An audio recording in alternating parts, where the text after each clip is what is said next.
Welcome, everyone, and a very special welcome to Emrys Yucelen, who is here with us today and who's back by popular demand. So, Emrys's Shadow Work Part 1 was so well received that we had many requests for him to come back and talk again. Hopefully, everyone here has seen the part one video or participated in the part one session. And if you have not, I would strongly encourage you to go watch it after this session.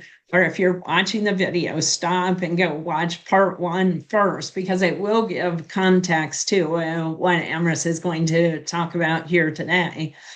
And since I think most everyone participated in the first session, I'm just going to give a very brief bio about Emrys today, because you'll have heard the fuller one in the first session. Emrys is a musician. He has degrees in literature, registered nursing, motorcycle repair and maintenance, and he's a certified in shadow work. Emrys has been a part of CC since 2015. He's volunteered as the Turkey coordinator, the U.S. Northern California coordinator, and he's currently a CC consulting facilitator. And he also hosts this amazing space on Mighty Networks, performing arts and music and dance. If you have not been to that space, go check it out. Debbie's going to put some information in the chat about it. It's not just a space on Mighty Networks, but he also hosts films and movies there with a discussion afterward, and they're always amazing. So check that out too. Today, our focus is on shadow work. And again, Emrys, thank you for coming back to share more of your expertise with us, and I'll hand it over to you. Hello, everyone. Thank you so much for inviting me to do a part 2 on shadow work, and thank you all for joining in. Once again, this presentation is for informational purposes only. It's not meant to be advice or treatment. Also, I studied shadow work because of just curiosity for myself, and I never thought one day I would do a presentation like this. So what I'm presenting is what makes sense to me at this point in time. So please use whatever works for you and let go of the rest. So I'm gonna share my screen.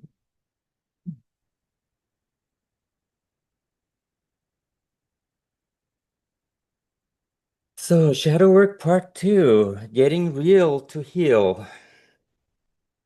I'm going to talk a little bit about consciousness, how it plays a role in shadow work. After that, Chris and I are going to do a demonstration on completion process, which is a type of shadow work. And after that, I will be talking about spiritual bypassing, some of the shadow aspects of being an empath, psychic attack, and helping out others. I picked these topics because these are very common in a spiritual group like ours. So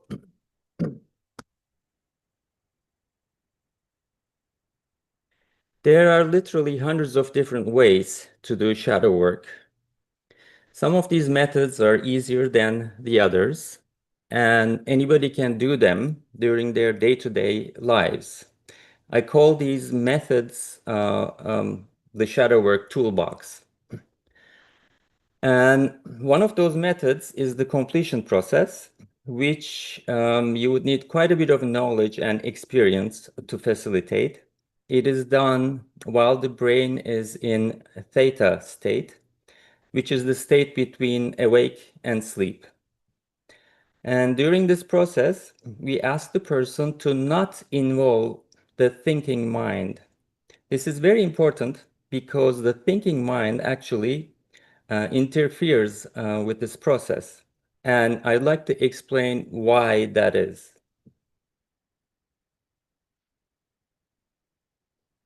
The conscious mind is all about awareness, yet it is a limited kind of awareness. Our thoughts appear within a finite mind. Our senses give us clues about the outer world, but these clues are also limited.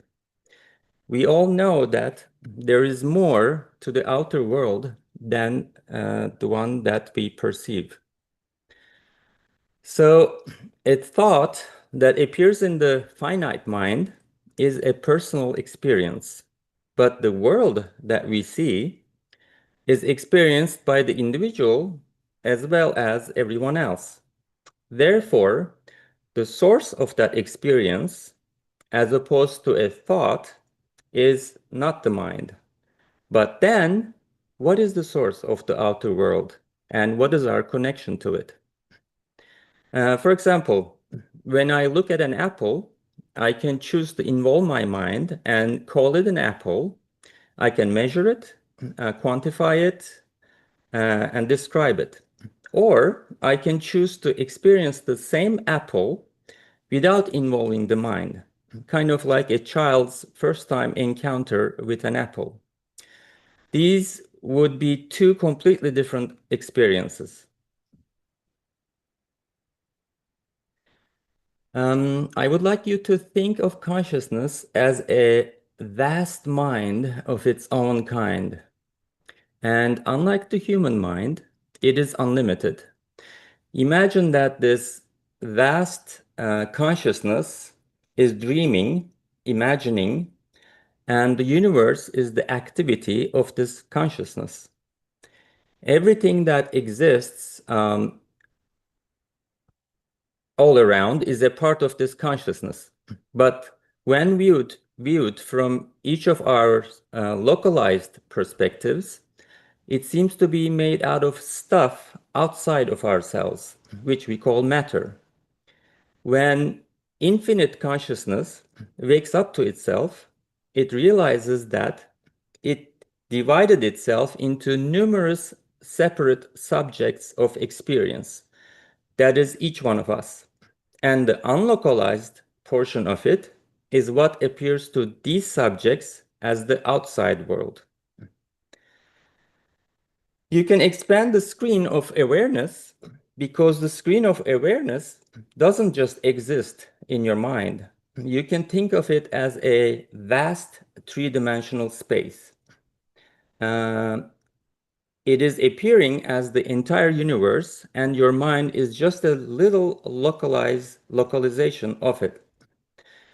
So the space of awareness is not just taking place in your mind. Your mind is just a little subset of it.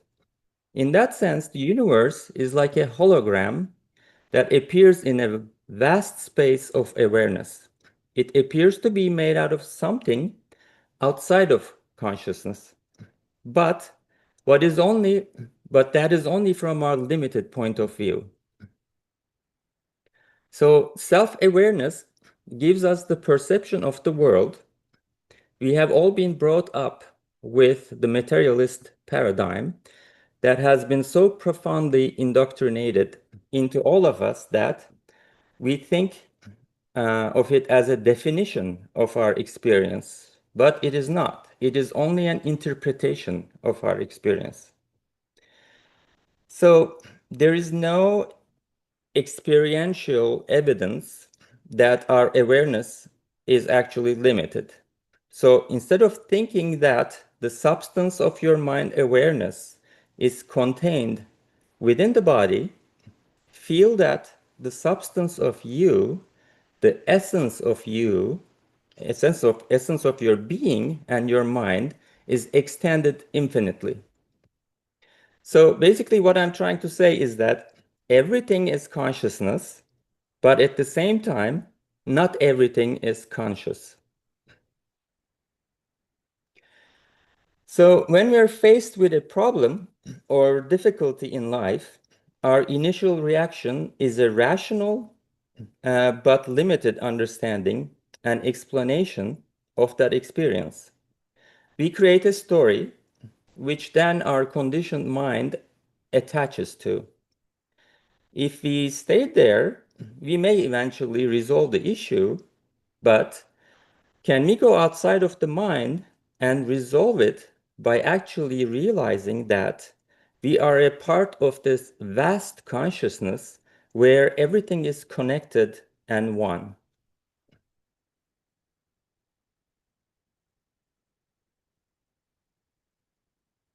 To do this, we lay down, close our eyes, and be present. We bring our attention to what is happening in the body without thinking that there's a problem of any kind that we need to fix. What happens next is there's a conversation, it's an exchange.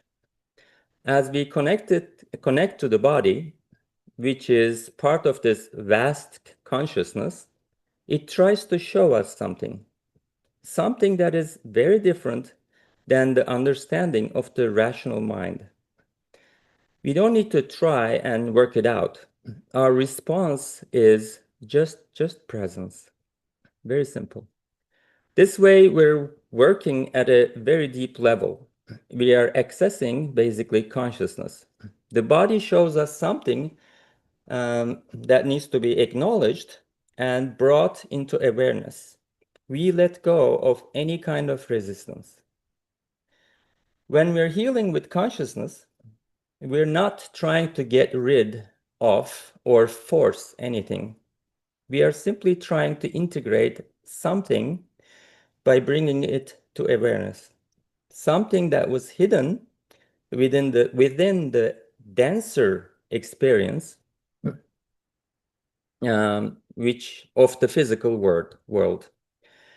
So as we lay in presence, whatever we're experiencing, it could be something like pain or pressure. It can move around, it can change form, but it is no longer the physical body. We're communicating with something else. It's a different experience. And now it is consciousness expressing itself in its own, very own unique way. Perhaps a language that we have forgotten. So we get the mind out of the way. We join in the dialogue.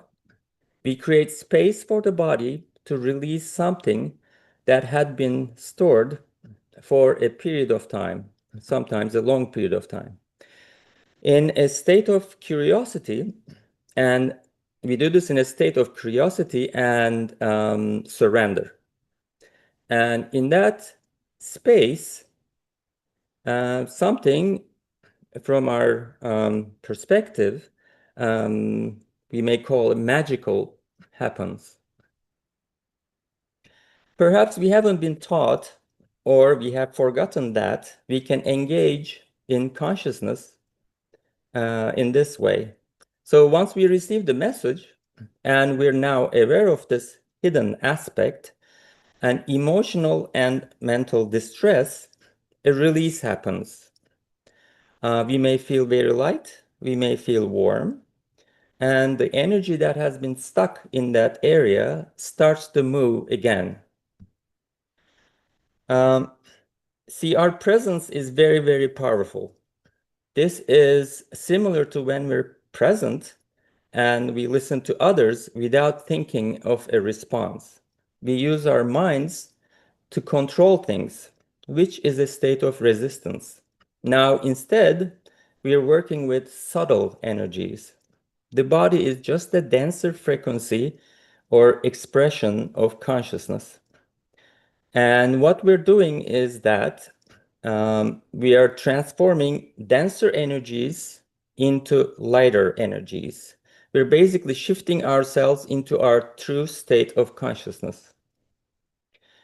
So instead of mental explanation, now we can observe the expression of consciousness. We're not forcing, we're not trying to change anything or fix anything.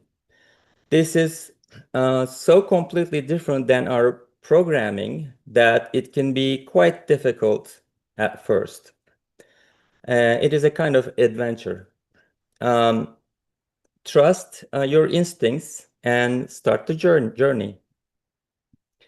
So the body responds with felt sensations, um, and the doors will start to open when you let go of any kind of resistance. At that moment, there is no identification of any kind. The discomfort is not yours. It just is an experience to be observed. So we're basically kind of like observing ourselves from the outside, from the eye of the consciousness. Our minds create the separation, and once there is no resistance to that which is not wanted and which is not separate, we are one with the consciousness. This is what enables actually alchemy. And authenticity is a state of full integration, and we're shifting towards that state. So now I'm going to stop my screen share, and Chris and I are going to do a demonstration on shadow work. So it's really impossible to do a shadow work in front of, how many 70 something people. So this is going to be just acting. Chris and I have done shadow work before, so she knows how it goes. So we're just going to pretend that this is just acting, but so you understand how it's done. Chris, are you there? Yes, All I'm right. here. I've never done this sort of thing on a Zoom, so it's kind of Well, me exciting. either. And I was just going to add, usually I'd be laying down, but obviously for this acting out, I'm not going to lay down. So hopefully everybody will get the idea anyway. Yeah, imagine Chris as the, subject. She's laying down, and I ask her to close her eyes and go into the theta state, which is between awake and sleeping. But she has full control. Since she is half awake and half asleep, she has access to her subconscious. But if she feels uncomfortable, she can stop this at any time. So she's in control, which is a good thing about shadow work. And the other thing is the subject, who is Chris now, they have to feel really, really safe to be able to go into the subconscious. It's not something that you're going to do unless you think you're capable of going there. So before we do shadow work, or as part of the shadow work, we create a safe haven, we call, which is a safe space. And this is created just in the mind. So in this safe place, you can just imagine any place. It could be a mountain house, it could be at the beach. And so first we're gonna do that with Chris, and she can put anything in there. So she can have pets, she can have trees, a house, foods that she likes, anything that's comforting to her. And if she likes, she can also place a primary safe support figure in there, and also pure source of water.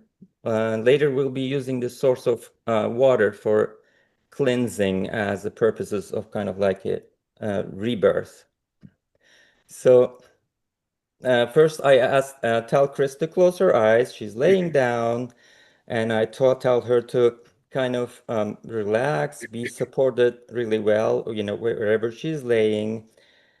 And she needs to be warm enough, so we don't want her getting cold in the middle of doing the shadow work. And then I ask her to describe her safe space. Also, she's the only one that knows how to get there. So she's the one holding the key. So unless she has permission, nobody else can go in there, or nobody can know how to get there. So, Chris, would you like to explain to us your safe space? Sure. So I'm in a forest. I'm walking down a mossy path barefoot. And then I get to this tiny little cozy cabin, and there's a beautiful stream that runs alongside the cabin. And there's tons of flowers in all different colors, and a beautiful little front porch. And inside the cabin, and there's not much, but there's this huge, beautiful blue-green couch that's soft as a cloud. And then inside, my dog Dudley is there with me. And on the table, I have a framed picture, my favorite picture of my mom. And then inside, there's tons of flowers and plants and crystals. Wow, that sounds wonderful. I feel like everybody in this Zoom meeting is invited in there. We're having a little party. Okay, so would you like to put a safe place, a safe support figure in there? Sure, I'll put my Uncle Michael in there with me. Okay. So this safe space that you have created, you can go there at any time. So you can go there as your adult self, you can go there as your child self. It is available to you 24/7. And whenever you get there, everything that you placed in there is going to be there, including your safe support figure. So now that we have established the safe space, we're going to go into emotional vipassana, which is what we call, and its dictionary meaning is serenity of awareness.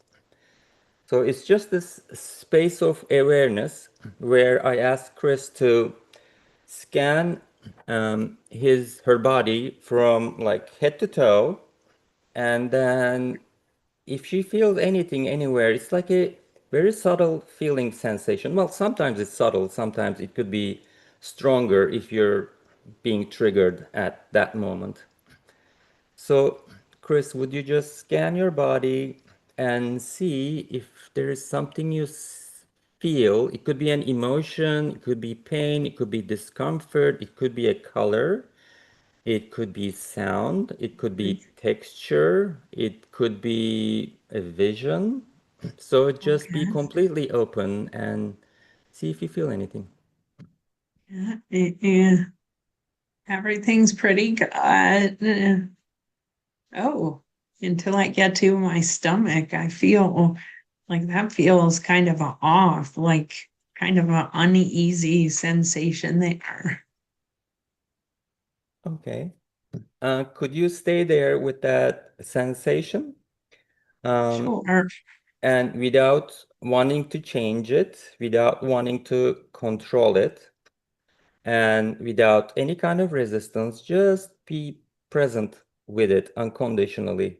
Give it some space and see if it shifts to something else, if it moves around, if it changes. And whatever is happening, you can just let me know what you see. Yeah, so it's just kind of sitting there, but it feels like a knot, like a big knot. Does it have a color? Does it have a texture? Yeah, it feels like really hard and maybe like a dark yellow or brown color to it. It's not very pretty. Okay. So at this point, I'm going to try to see if Chris can feel the origin of that feeling. So, can you just sit with it unconditionally and see when was the last time you felt a similar sensation? Yeah, actually, I remember it was a dinner party that I was at with friends. And I was talking to my friend's new girlfriend, and I got triggered by her like all of a sudden. She was really nice, and we were having this conversation about relationships, and it was going really, really well. And then all of a sudden, I felt this same sensation in my stomach. And I felt like maybe she was trying to control me, but it was weird because she wasn't really doing anything. Okay. So it was like a trigger moment for Chris, and she doesn't know why she's triggered by that experience. And now we're gonna try to go back in the subconscious and see why this is happening. So this actually shadow work happens a lot slower than this. We're just doing it like a speeded up version because otherwise it would take like hour and a half or so. So basically, Chris is re-experiencing that event, and um, then I'm gonna ask her, when was the oldest memory of the same experience? Like she can go back in her life and see if there was another time that she felt the same sensation. Yeah, so I remember I'm going way back in time, way back. I see myself as a child, like maybe 5 years old. I'm in the living room with my parents, but my mom's way on the other side of the room, and she seems sad and maybe even kind of disconnected. And my father and I are putting together a puzzle with a whole bunch of pieces, and we're having fun and we're very close. And I don't know, but it kind of feels like looking at it from here that he was happier spending time with me than with my mom.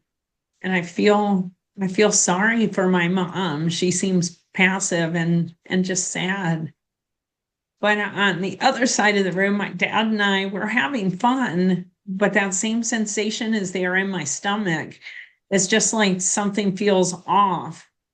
And then it's kind of like I don't even feel like a separate person. It feels like I'm almost an extension of my dad. And then it feels like we're playing the puzzle for some reason other than just a father daughter playing a game. It almost feels like an act. Oh, and my mom says something to my dad, and then they go off in the kitchen together, and now I'm alone. Okay. So the way you're feeling as a 5-year-old child, it is totally, normal and acceptable. And just if you can, just stay there and just be with that sensation. And could you tell me what it feels like to be alone in the room now? I'm not really sure because now I'm on the other side of the room and I see myself from where I was before, and I'm sensing another person in the room, and it's another me on the other side. And that me isn't happy. That me's angry. It says, you always do that. I wanted to play with our friend, but you agreed to play the puzzle with him again. It's because you like how he treats you. He treats you like an adult and tells you how smart and responsible you are, and you just want all the attention. You don't care about me. Gosh, I feel like I'm totally split now because that me that has survived as an adult is the one that obeyed my father. But there's another me that's like suppressed. So what happens is when we're children, in those ages, if there is something we feel that is not right and we don't understand it and we don't have the capacity to resolve it, we split ourselves into two. We don't just go by whatever our parents tell us. We just one side of the person goes along with the parents because they want to survive, obviously. But the other aspect of the same person stays with the event, and now there are two child cells which basically oppose each other. One of them wants to survive and wants to do what the family wants her to do, but the other one perhaps wants to go out and play with the neighbor's children and wants to be a child. But in this situation, perhaps, Chris's father put her in a space where, maybe her father and the mother are not getting along, and he's not getting emotionally what he wants to get from his wife, but he's creating this connection with the daughter, uh, perhaps to satisfy whatever he's not getting from the wife. So we don't really know. So we would have to go in there and dig deeper. So at this point, see, it's very intuitive. The person facilitating the shadow work would have to know different methods to dig into things without making the subject uncomfortable. And at this point, I'm going to ask Chris if she would like to bring her adult self into the scene. I guess, but it's a little scary. Okay. So there are two child cells in the room now, and there's also the adult Chris in there. And since she's feeling uncomfortable, maybe I'm going to ask her if she would like to bring in her safe support figure in the scene as well. Yes, please. I'll call my uncle Clinton. Okay. And so now my adult self is facing my uncle, and the two child selves are on both sides of me, and we're all holding hands in a circle. So basically, at this point, we have talked about the situation a little bit more, and Chris understands that her child self split into two, and she understands the reason of it as the adult self. And then now we're going to put all three of them, the adult self and the two child self, into one. That's the integration that we do in the imagination. Would you like to do that, Chris? Yes. Okay. Well, now it's just my adult self again, my uncle. The child selves merged into my adult self. It feels really good. Okay, good. So, would you like to stay in that experience at this point, or would you like to go to your safe space? I think I want to go back to my safe space now. So let's go to the safe space, and to facilitate this from the child self to the safe space, I'd like you to imagine yourself inside a bubble, just you and your uncle. And when I pop the bubble with a pin, you're just gonna find yourself in your safe space. So I do that, and then now Chris is in her safe space. Okay, yeah, I'm back in my safe space. And now that I'm there, I understand. Because when I was at that dinner party, I felt like myself. But as the conversation deepened, it's like I lost my individuality and began to feel like the person I was talking to was controlling me. And that's what my father was doing too. I didn't know as a child where I ended and where my father started sometimes. Sometimes we were just like the same person. So I have this habit of wanting to have a deep connection like I did with my father. But when I lose myself, I get triggered and I get angry and blame the other person. but gosh, it was me all along. It was the same dynamic from my childhood. All right. So at this point, since there's a realization and a release, I'm going to ask Chris if she would like to go into this pure water source and take a bath there and perhaps also drink it as means for like cleansing and starting a new life with this new knowledge. Would you like to do that, Chris? Yes, absolutely. So I go down to the stream and do that, and it feels great. All right. So if you could stay in your safe space, or if you want to come back to the now, and you can do that also. And if you prefer that, you can just start wiggling your fingers and your toes, and then slowly open your eyes. And at this point, you want to acclimate to your new perspective in life. So it helps to slow down for a period of time, sometimes even a day. So Okay. this is basically how we do shadow work. And yeah, I hope it was helpful. Thank you, Emrys. Welcome.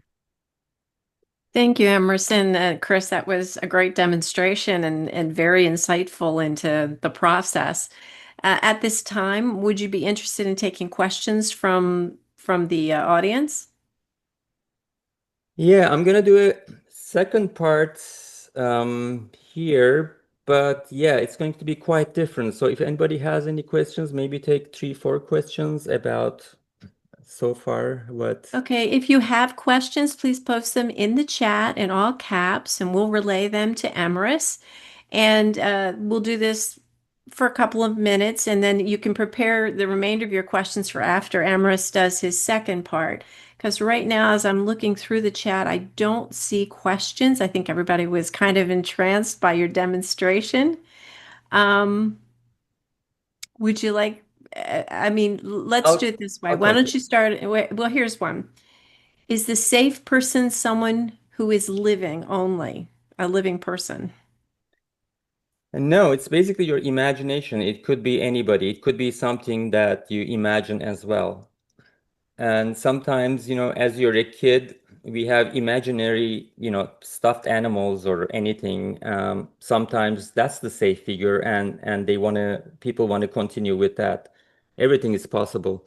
So when you're in your subconscious, the physical world and the non-physical world is all mingled together, and your consciousness doesn't know the difference between the two.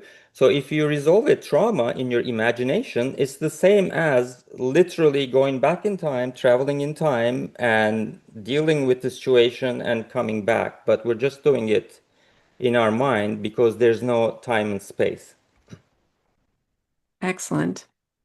So why don't we go on with the second half, and then anybody who has questions can post them in the chat in all caps. And then when you're done with your second part, we'll go ahead and go through the questions that are asked. Okay, sounds good. So let me share my screen again.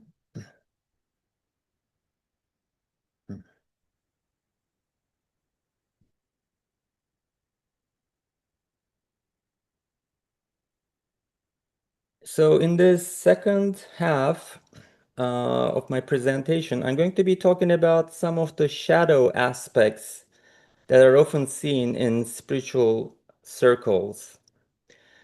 Shadow work is all about getting real to heal. So a little bit of a warning here. On the second half, some of you may get triggered because I'm going to get real. And if you don't agree with what I say, you don't have to accept it. Just again, take whatever works for you, and you can just let go, whatever doesn't. So, spiritual bypassing. Everything has a shadow side. Spirituality is no exception. It can easily be used as a coping mechanism to not face one's shadow. Spiritual bypassing is very common, both in religious and spiritual circles. It is the idea of avoiding one's unsolved wounds in favor of a seemingly enlightened state. Most of us turn into spirituality because we want to feel better. But then, all too often, spirituality becomes the very thing we use to avoid looking at our issues. So I don't want anybody misunderstanding this. There's nothing wrong with spirituality and having a spiritual community. It can be very helpful. But since this is about talking about the shadow side of things, I'm only talking about the shadow side, not the, good things about it.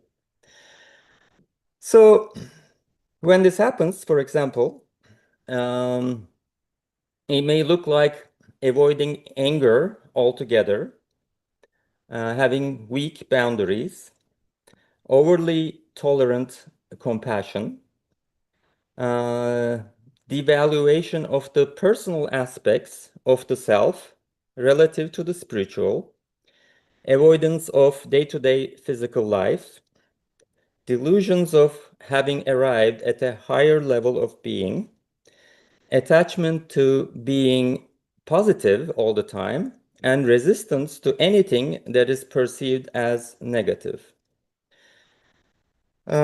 Practicing emotional detachment from other people and suppressing one's need for love is also common. And in this case, the person may subconsciously act in covert and manipulative ways to get what they need. Sometimes the person could use mind-altering substances. Also, again, I'm not judging the mind-altering substances. There's nothing wrong with it. If you want to use it, it works for you, you can. But, there are people that just do it on and on and on and on again and use it to escape the reality. And besides mind-altering substances, you can even use meditation as a tool for detaching oneself from their shadow. So being in a positive state authentically versus forcing oneself into a positive state to avoid the negative is two very different things. One is a state of resistance. The other is one is a state of no resistance. The other one is a state of resistance.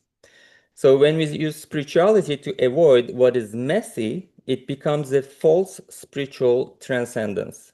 And healing obviously cannot come from a space of inauthenticity. A person who is spiritual bypassing would often look down on physical life and experiences, not realizing that physical experience is just as spiritual as a spiritual experience alone. Spirituality is not an excuse to run away from physical life, just as the soul is not a justification to deny the human side of you. Spiritual practices or principles are not an excuse to avoid the unhealed aspects of your psyche and your pain.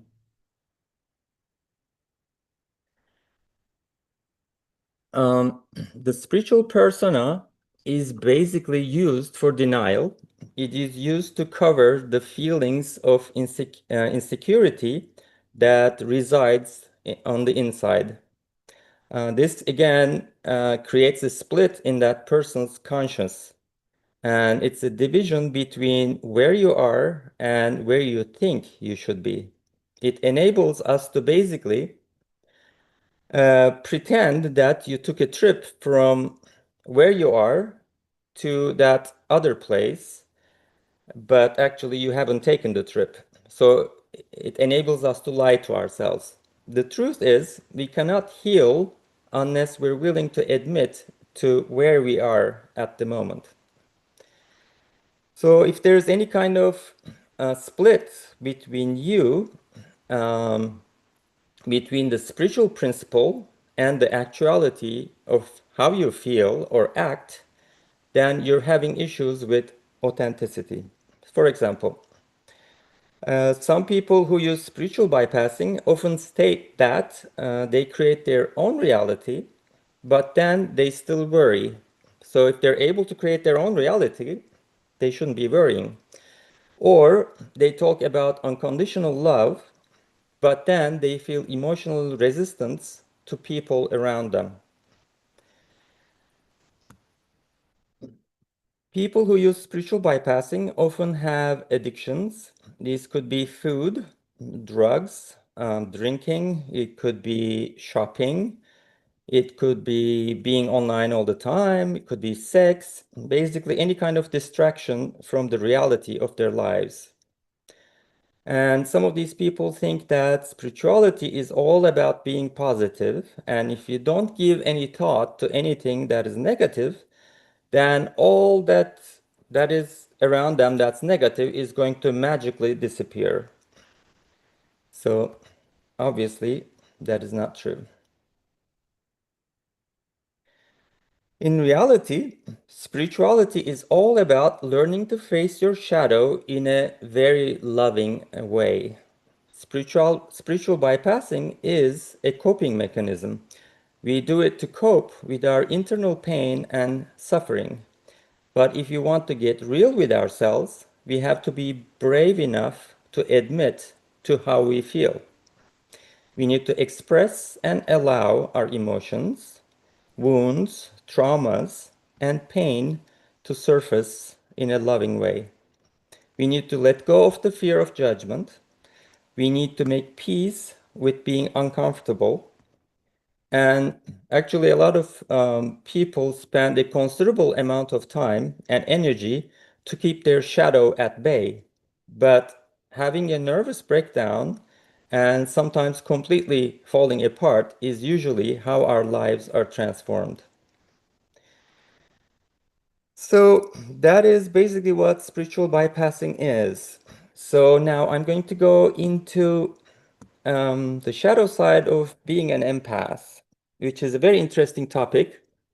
And I am an empath myself, and I had to go really deep into the shadow side of being an empath. And spiritual communities like ours have obviously a lot of empaths. So let's get into that a little bit.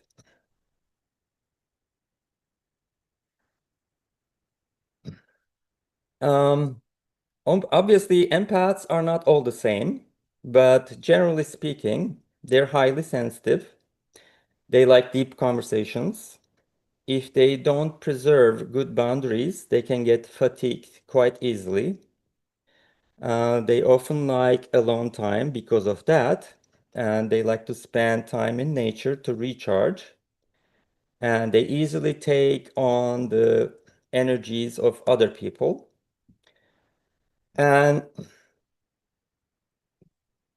they also talk about energy vampires and psychic attacks. It's a common topic among empaths. Also, a lot of empaths like to help others. Some are healers and so on. So, a lot of empaths seem to think that they're just too sensitive and this world is not really set up for them. Therefore, perhaps they don't belong here. Uh, like everything else, as I said, being an empath also has a shadow side. It could be argued that the reason a person becomes an empath in the first place may have to do with growing up in a family where they were emotionally neglected and they grew up in a family setting with poor boundaries.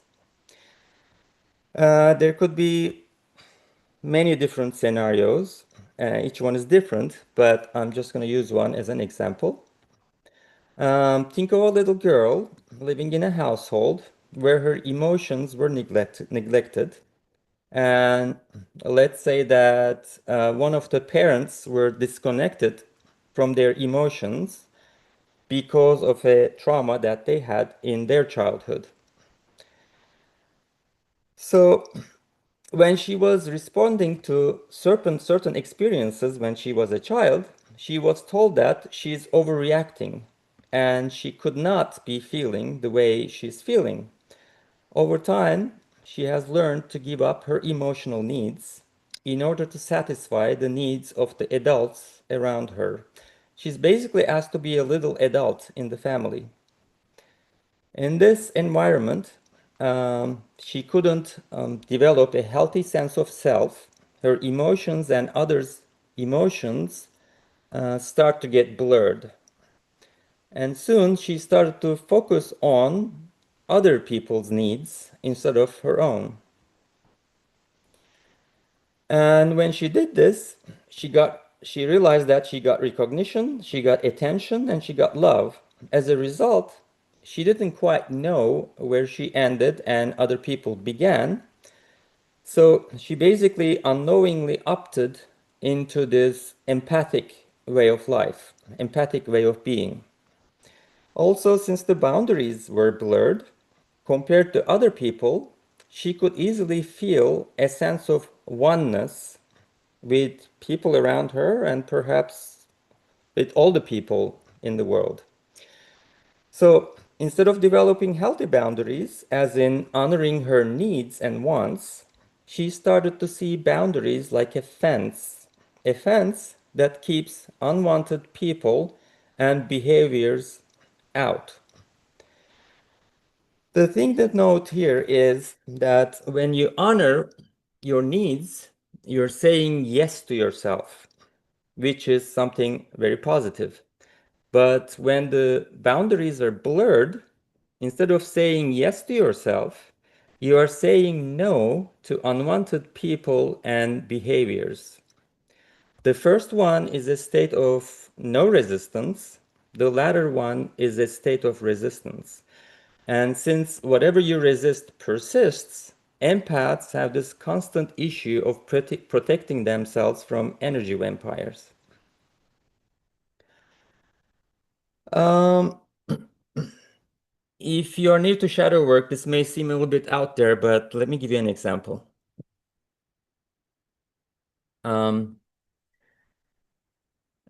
Look at this diagram. You were emotionally neglected when you were a child, and then you realized that helping others brought you attention, recognition, and love. And then since you're focused on other people, you're basically abandoning yourself at times, not always, of course. And then you're encountering energy vampires. And then the circle just keeps going on and on and on. So when you think that you need to protect yourself, you're actually creating an idea of something that you need to protect yourself against. Based on the law of attraction, if you didn't have this resistance, you wouldn't get attacked to begin with. In this sense, the psychic realm that the empath experiences is basically a mirror reflection. So consider this idea that maybe instead of protection, empaths actually need to heal their shadow. And once that's done, they won't be attacked. Also, you're not being attacked because you have extrasensory abilities. A lot of empaths think that. Instead, the problem is because of having poor boundaries, you're not aware that you're in a state of resistance. When you learn where you end and others begin, you stop abandoning yourself. You start to honor your wants and needs. Then your polarity switches and you cannot attract energy vampires. When you shift your polarity and frequency, instead of building fences between you and unwanted frequencies, you're able to absorb and dilute all kinds of frequencies without thinking. A lot of empaths avoid crowds. Some of them like to wear hoodies. I love hoodies. And some are hermits and martyrs. Very common. So to prove my point, here's an exercise for you if you're an empath. Go into a crowded place, take a deep breath, and be completely open to whatever that may come at you. So have no resistance whatsoever. No resistance is a state of being fully integrated and being fully authentic, for that matter. And at that point, you'll realize that you cease to be a target.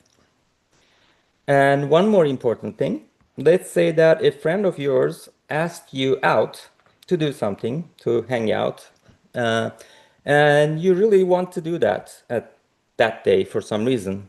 But instead of honoring that, which empaths do a lot, since they're kind of selfless, you instantly shifted your frequency into a state of lower integrity and frequency by accepting that and going out with your friend. So I'm going to give an example from myself that happened to me a while back, which kind of really woke me up to this dynamic. So I practiced a couple of songs with a singer friend of mine, and together we were going to play at this open mic event. When my friend showed up at the event, she was wearing this dress, and I really felt like I didn't want to go on the stage with her wearing that dress. It made me super uncomfortable. Because, you know, when you go up on the stage with two people, you both represent each party. So if you do something that is completely different, then you're kind of like going against the other person. And actually, that evening, it was also Mercury retrograde, and I could totally feel that as well. And my friend also came with a friend of hers who basically invited themselves, and she didn't want her to come. And my friend also felt really uncomfortable because she had to kind of come in with this friend. And so based on these three things, I really didn't want to play that evening. But instead of honoring my needs, I said, no big deal, I can deal with this. I'm just going to ignore my discomfort, get on there and play. Well, guess what? Not only we didn't sound our best, and this incident basically messed my frequency and my vibration for like the next 2 days. And this would be a very good example for the period, those 2 days, the period where an empath actually would get a psychic attack because they abandoned yourself and they, you know, they're in a state of low integrity now, poor integrity, and because of that, they're being attacked. So that didn't happen to me because I'm quite good at dealing with that, but that night, if I said, sorry, I can't play tonight, and if you just canceled our spot, it would have been totally fine. When you're stressed, you can become a vibrational match to all kinds of things. So an empath needs to honor themselves from the get-go, from the beginning. But that, of course, requires awareness. So this way, they don't turn themselves into a target. So when we learn this, we can do it regularly, then we become the empowered empath. People would actually argue that Jesus Christ, was actually an empath who knew all these things and became an empowered empath, and kind of like that story, like that perspective. So basically, you're not being attacked because you have extrasensory abilities. You're being attacked because you have learned to abandon yourself. So when something negative happens and we're triggered, we automatically want to shift into a better feeling state because we have learned to resist things that are perceived as negative. But the negative experience you're running away from has a very important message for you. So instead, stay there, be present unconditionally and with curiosity, because if you don't decipher the message there and then, it's going to repeat itself until you get the message. So, the most powerful aspect of shadow work is not that you can finally face your demons, but it is the realization that once you know how, what you call demons are little ghosts that you can handle quite easily. For practice, throughout the day, keep asking yourself, how do I feel? How do I feel? If you feel good, great. If you don't feel good, figure out why. If necessary, do shadow work. Learn not to abandon yourself. I would say majority of the light workers suffer from this phenomena. So I hope that was helpful. I'm gonna go into one more topic and then we can take questions. It's already 11 o'clock. So I want to talk a little bit about helping others and the shadow side of helping others. And like everything else, helping others, any kind of a concept has a shadow side. So what would that look like? We're social beings, and unless we're very selfish, we inherently like to give and help others. And we all know that it's a noble thing to do that.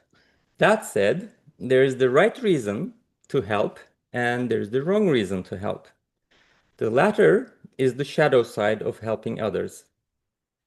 So again, this presentation is about the shadow work of things. So I'm only going to be talking about the shadow side of helping. But to be clear, the light side of helping, of course, is knowing that we're all one and helping with the authentic intent of being service to all is very noble. I use the word service to all. I don't say service to others for a reason, which I'm going to explain. So on my last presentation, I explained that nothing is really either good or bad, but believing makes it so. So helping others is the same way. It can be appropriate, or based on your subconscious intent, it can be inappropriate. So we all know people who are natural givers. Then there are selfless givers. There are those who are people pleasers. And there are people who are generous as well. And as I mentioned, some of these people grew up experiencing emotional neglect, and deep inside, they carry sadness. Early on in their lives, they have learned that helping others is the way to receive love and attention. Since when growing up, they were emotionally neglected, deep down, they feel like they're not being seen and they fear being unwanted. So helping others for selfish reasons is the shadow aspect. However, consider this. If we are all one and that separation is an illusion, then you cannot actually help another without at the same time helping yourself. So making the collective happy makes us happy. Making ourselves happy makes the collective happy. So whenever we help or we're serving, we're actually serving the all. We're not really serving others. So now the question becomes whether we're helping for the right selfish reasons or the wrong selfish reasons, in a way. So helping others for the wrong selfish reasons would look like helping others to manipulate them, helping others when we're not being asked to help, and getting angry when they don't appreciate our help. So the shadow aspect of the helper will often help purely to get love, to be wanted and needed. Often they play the role of the martyr.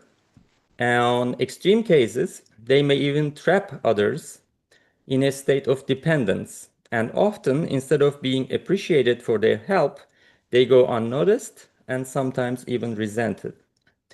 What you may not notice is that often the person being helped can usually tell if your motivation for helping them is pure or not.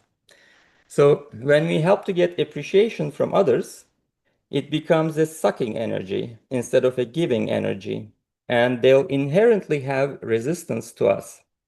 Your reward for helping someone should not be what you're getting in return from them. It should be just helping for the sake of helping. So what are some of the other shadow aspects of helping others? The need to be needed due to fear of abandonment.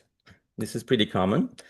The very, very extreme version of this is called Munchausen syndrome by proxy. For example, keeping someone sick to get lots of attention by taking on a fictitious hero role. Another shadow aspect is someone playing the martyr so that people will pity them. Pity can feel like love to people who very badly need to be seen as good. They fall into the victim role of being used by everyone, and sometimes they are actually used.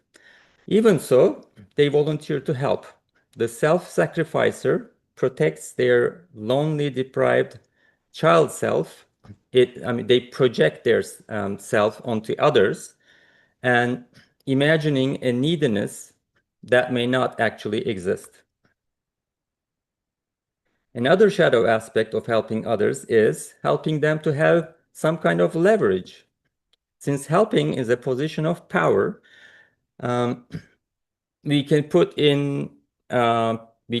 other people in a kind of prison where they're indebted to us. So helping someone to get something specific in return is another one, as it's done by politicians a lot. So like donating money to get support for a specific agenda or paying them to become allies, basically buying them with money in the name of helping. Another shadow aspect of helping is taking responsibility for others' actions where there's no need for it. Deep down, we feel so much guilt that the only way we feel any kind of relief is to take on responsibility of others. Another shadow aspect of helping others is when we need help ourselves and when we use helping others as a distraction to our own need. After all, if you're able to help others, you can totally ignore your own neediness. One can also have mixed motivations. Any combination of the ones that I mentioned and the ones perhaps I missed. I'm sure there's lots of other ones. One thing that confuses people who like to help is, why do people sometimes have such a negative reaction to being helped? This is because sometimes we may help another because we see them as powerless and we give them the message, you can't do it, or I don't trust you to do it. And of course, they're going to resist that. This sometimes can happen with children. They're trying to accomplish something. They're in, I'm going to do it myself phase. And you try to help them. And of course, they throw a fit at you because this empowerment doesn't feel good to them or anyone else for that matter.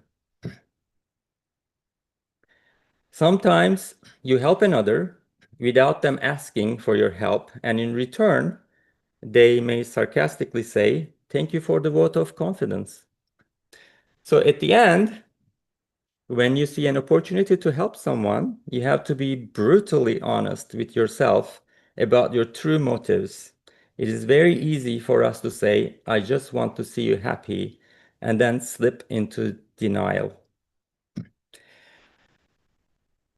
So I think we've done enough shadow work for today, more than enough perhaps. So I promised to share this shadow work toolbox. I call it that. And these are basically some of the methods you can use to work on your shadow on a day-to-day basis. They're much easier than the process that I did with Chris. So obviously there's not going to be time for it, and it's really long. I mean, I thought it was going to take me short period of time, and once I started putting it together, it became this long document. So I'm going to be posting that on the networks as a document, which you can have it and use it on your day-to-day lives if you want to, look at it. Well, thank you, Emrys. That was truly a lot of information. I think watching people's reaction in the chat, they are extremely grateful for you sharing that with them, and they do want to learn more. And we do have a couple of questions. Chris, do you want to start with a question? Yeah, absolutely. And I echo Angela's comments. Wow, what a great amount of information, Emrys. Thank you so much. And I do think it takes courage to talk about the shadow side of all these things that we put on a label as good. So really appreciate that. I'm going to be selfish and ask my own question first because your open mic incident really resonated with me. And I suspect all of us have had situations like that where we're like, okay, I can just do it. So I'd like to hear how quickly, like you identified that, if it was immediately, and how you addressed it to get back to your true self over the next couple of days. And then also how you protected yourself in that time from an attack. Thank you. Oh my God, that's an excellent question. See, when something like this happens, we get triggered. Our first reaction, reflex reaction, is to either run away from it or blame others for it. And since I do shadow work, I know better not to do either one of them. So I went to my friend and decided to have a talk with her, and I tried to be as honest as I can. And we talked about the dress where she's wearing and all that stuff. And she accepted. She said, "Yeah, that was very rude of me to not think about you or the incident, and I just, wore that dress that I kind of wore for my selfish reasons." But anyway, there was more to it. There was the Mercury retrograde and then the other person. So she kind of abandoned herself too. And then by saying yes to that other person who invited themselves. So there's like these two people abandoning themselves, and they're gonna go on a stage and play music together. It's just like so screwed up.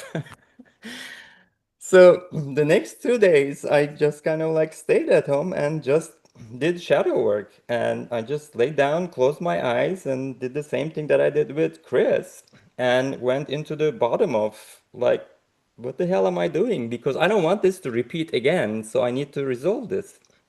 So, and I figured all this stuff out. And see, the more you do shadow work, the more you notice when things like this happen. So instead of taking it 2 days, next time it's going to take you 1 day. After that, it's going to take you maybe 2 hours. And then you're going to be able to do it like instant right there. Like, okay, you're going to alchemize things, you're going to transmute things.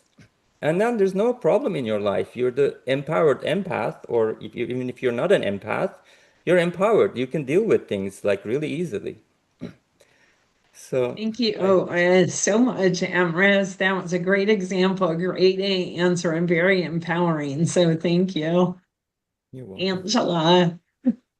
Yeah, so Emrys, someone asks, is resolving triggers in one's imagination just as effective as in the subconscious state?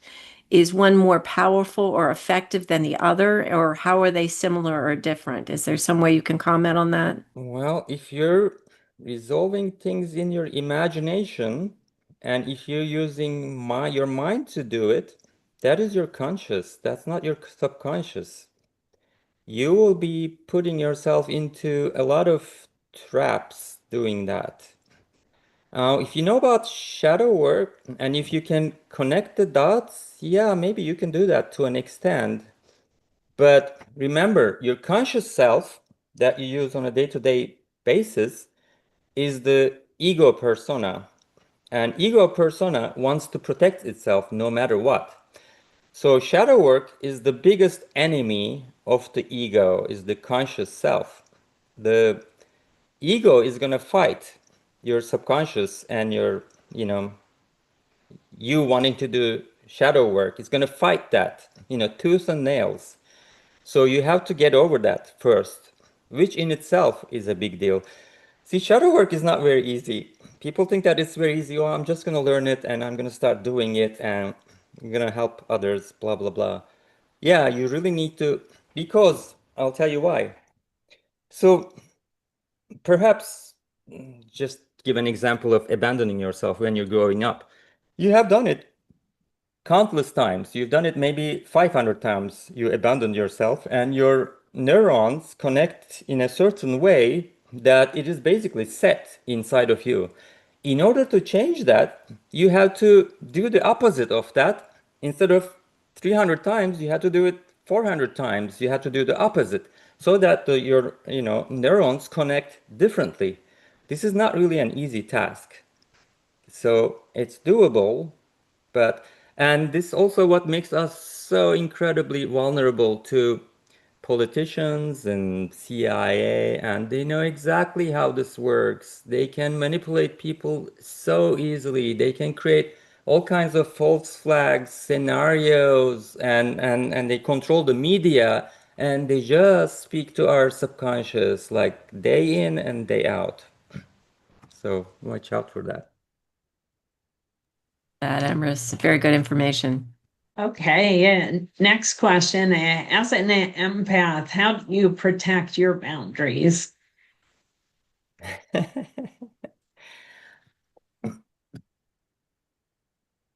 Well, it's all about feeling when you have resistance. And as empaths, we feel a lot of resistance.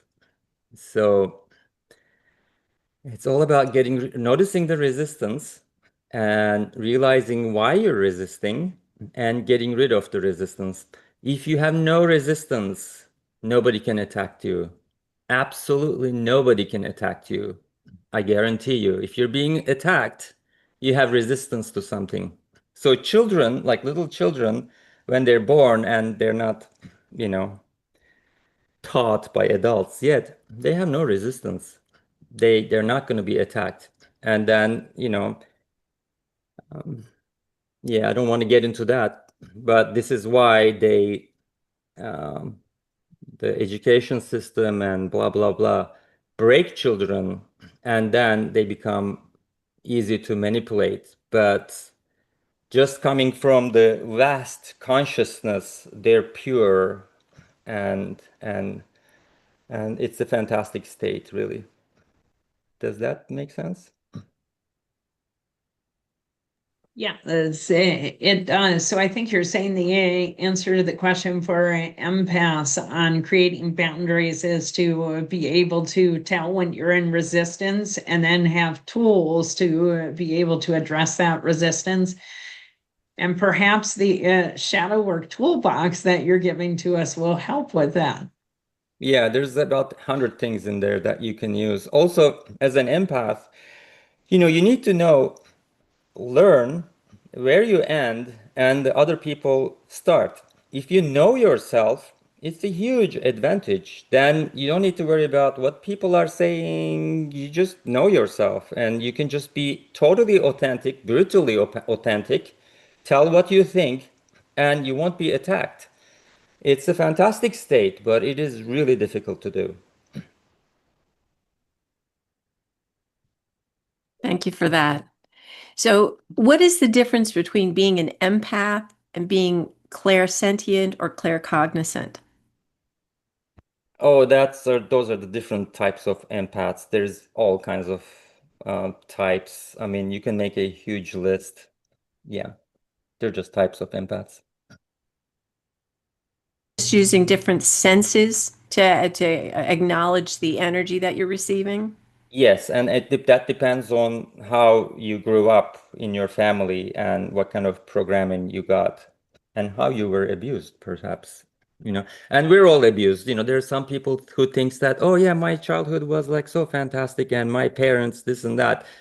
Those usually are the people who need shadow work more than the others, in my opinion. It's a mechanism, it's a coping mechanism. There's no such thing.